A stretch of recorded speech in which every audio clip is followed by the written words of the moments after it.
অনন্যা সুচিত্রা সেন। নিজের শর্তে নিজের মতো বাঁচার রহস্যময়ী অনন্যা এক নারী, স্বপ্নের নারী। তিনি কিংবদন্তি, স্বপ্নে হয়ে গেছেন বিলীন, রেখে গেছেন এক অনন্য চাওয়া, মায়াবী রোমান্টিক এক চাহনি, স্বপ্নের প্রেমিকা, নতুন এক শারীরিক ভাষা, রোমান্টিসিজমে মোড়া অদ্বিতীয়া এক সুন্দরী, অতীব সুন্দরী ব্যক্তিত্বময় নারী।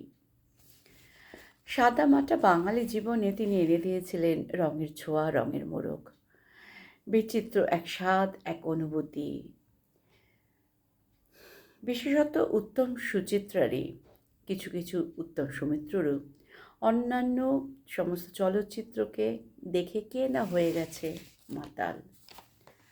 1931 বাংলাদেশের পাবনায় জন্ম নেওয়া এক চির রহস্যময়ী কিংবদন্তি। প্রথম বলা যায় ভারতীয় নারীর স্বাধীনতার মোড়কে ভরা এক বাঙালিনী। করুণাময় দাশগুপ্ত ইন্দিরা দেবীর পঞ্চম সন্তান তিনি। রমা কৃষ্ণা নামেই অধিক পরিচিত।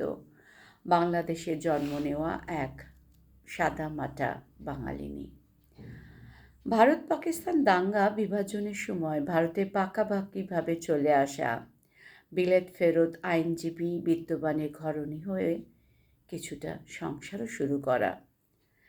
দেবানাথ সেন একজন মান্যবর আইনজীবী, তাকে উজ্জীবিত করেন সিনেমায় নাম দিয়ে এবং পরবর্তীকালে সুচিত্রা সেন হতে। সে দিবানাতে সুচিত্রার যশ, নাম, আলো রোশনায় ঈর্ষান্বিত হয়ে সে সুন্দর মুখ দিলেন খোদাই করে। সৌন্দর্য হারালেন তিনি চিরতরে। অসংখ্য চলচ্চিত্র তিনি বাংলা তথা ভারতবর্ষকে দিয়ে গেছেন উপহার।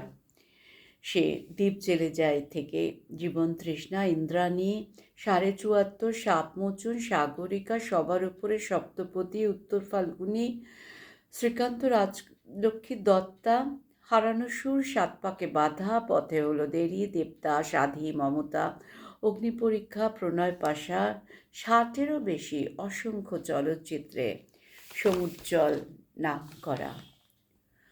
1952 সালে সিনেমায় প্রবেশ করলেও 1978 সালে শুরু করেন সব কিছুর বিরতি, একেবারে আলাদা পথ চলা।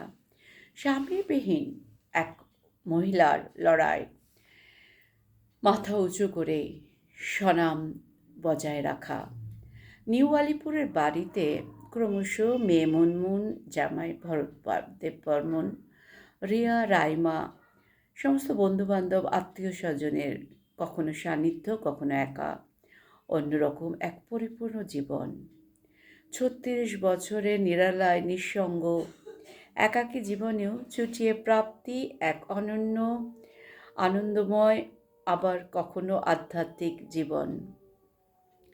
পেয়েছেন জীবনে অসংখ্য সম্মান, পুরস্কার,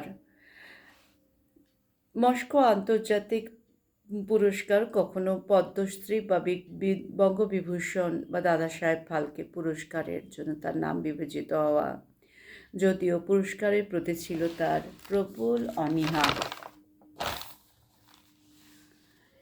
সেই সময় প্রচণ্ড পুরুষ শাসিত সমাজেও 60-টির বেশি চলচ্চিত্র অভিনয় করে তিনি 60-70 হাজার পারিশ্রমিক শুরু থেকে গিয়েছিলেন 1,25,000-এ, যা ছিল সেই সময় চিন্তাতীত, বিশেষত পুরুষের সমকক্ষ হওয়া। দীপ্তিময়ী, চির উজ্জ্বলা, চিরযৌবনময়ী নারী, যিনি বেছে নিয়েছেন স্বেচ্ছায় নিভৃত নীরব জীবন। ক্রমাগত মিশনের ছন্দেও রামকৃষ্ণ মিশনের হয়েছেন সঙ্গী।